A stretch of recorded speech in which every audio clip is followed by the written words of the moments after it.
Oke, selamat malam semuanya. Apa kabar hari ini? Semoga kita senantiasa diberikan kemudahan, kelancaran, keberkahan. Dan perkenalkan, nama saya Almas. Saya adalah People Development Specialist untuk bidang pelayanan dan komunikasi. Pada hari ini, kesempatan baik ini, kita akan belajar beberapa hal. Yang pertama, service from the soul, ya. Hari ini, kesempatan yang kali ini kita gunakan untuk belajar service from the soul, ya. Teman-teman akan mengetahui bagaimana sih untuk pelayanan dari hati atau service from the soul ini.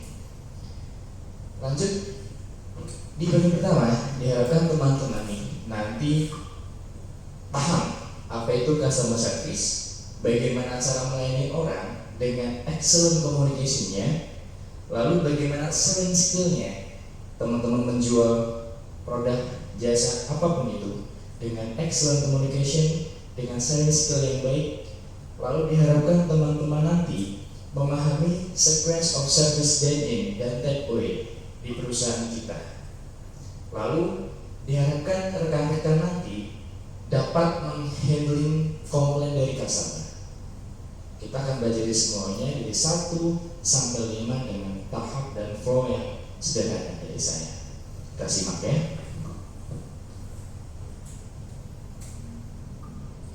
Siapa itu customer? Ada yang tahu teman-teman customer itu siapa? Betul sekali. Untuk customer, betul, customer adalah raja. Lalu, oke, betul. Untuk customer sendiri adalah aset terbesar dalam bisnis, ya.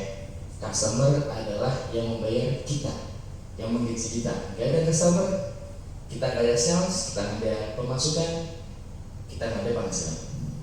Yang kedua, yang tadi saya katakan, customer yang membayar kita. Uang kita dari customer, ya. Customer beli produk kita, pakai jasa produk kita diuntungkan. Tapi bagaimana cara servisnya nih, dari pra dan afternya dari produk kita akan ajarkan, saya akan ajarkan. Tidak akan ada pekerjaan di sini atau perkembangan yang profitnya naik tanpa customer. Bagaimana untuk customer itu naik dan tetap membeli produk kita? Banyak hal, bukan hanya produk, bukan hanya service, tapi humannya, people-nya, ya. Jadi kita sebagai orang yang bergelut di bidang jasa, sales, penjualan, yang pertama kita harus punya keramah tamahan, komunikasi yang baik. Lalu tidak hanya komunikasi saja, dari grooming teman-teman sekalian di sini dilihat ya, grooming dari atas sampai bawah, dari senyumannya, pemberian kata-katanya, itu juga harus diperhatikan. Ya, kita lanjut teman-teman. Ini adalah fakta tentang customer. Customer itu adalah tipikal yang setia apabila dia mendapatkan pelayanan yang oke. Misal ada komplain, dia mendapatkan solusi yang baik. Pasti dari customer itu nanti akan memviralkan, dia akan cerita ke teman-temannya bahwa oh ya, saya di sana tuh dapat komplain, saya komplain ke sana, tapi saya dapat perlakuan yang baik. Ada solusinya, konkret, tidak diping-pong. Yang biasa kita lakukan di service ada ketika customer komplain, itu kita masih bisa ping-pong. Oh iya Bapak Ibu, itu di ranahnya divisi sana ya Bu ya, tolong ke Pak ini, ke Pak ini. Itu yang membuat customer sedikit menjengkelkan, ya, jengkel ke kita. Karena apa? Ketika dikomplain, kita ping-pong, kita pasangan, ya. Jika customer komplain, kita juga harus paham yang dikomplain apa, bagaimana cara real penyelesaian di lapangan, yang harus juga ada SOP-nya. Dan ketika itu mengalami masalah, kita sebagai karyawan, sebagai berhadapan atau langsung dengan customer, apa sih yang kita lakukan? Kita mungkin bisa merendahkan diri, baik Bapak Ibu, mohon maaf atas kesalahan yang kami perbuat, akan kami berikan solusi, akan berikan kami jawaban yang konkret Ibu. Oh, ditunggu sebentar. Itu adalah salah satu cara untuk menjaga emosi customer. customer marah nggak boleh kita tuh sebagai orang service marah juga, percaya ya. Karena apa? Karena jika kita marah ke customer tambah marah, belagu banget sih ini, saya yang beli kok. Itu seperti itu efeknya ya.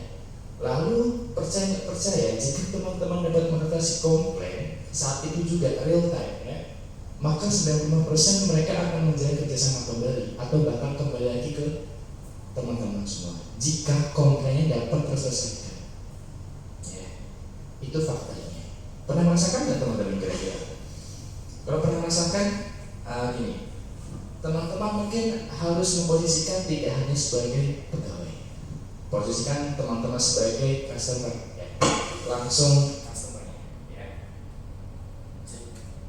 Jadi dari customernya langsung. Jadi kalian akan merasakan, pasti merasakan kan jadi customer. Kalau barangnya jelek, komplain dan sebagainya. Kalau kalian komplain kok gak ditangani, kesel ya. Nah, kita di sini akan belajar bagaimana handling customer.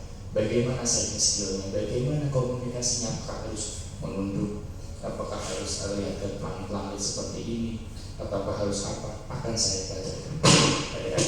Ya.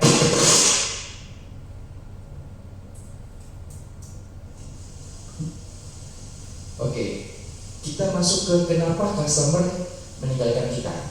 Ada banyak temuan atau riset ya, kenapa kok customer meninggalkan kita. Yang pertama, poor service 75%. Poor service adalah pelayanan yang jelek dari kita. Kita nggak bisa memberikan pelayanan prima dari perang maupun after salesnya. Itu customer kecewa. Di samping ya, ada price, harga, dan dissatisfaction produk. Ya. Jadi yang paling berpengaruh di samping harga adalah poor service. Mungkin kalau kata orang Jawa itu ada pepatah, ada barang baru pak ya, ono rupo ya. Jadi maksudnya ketika kalian itu barang itu bagus, sejelek apapun, sebagus apapun barang, kalau itu mahal, kalau worth it di customer, itu pasti oke customer.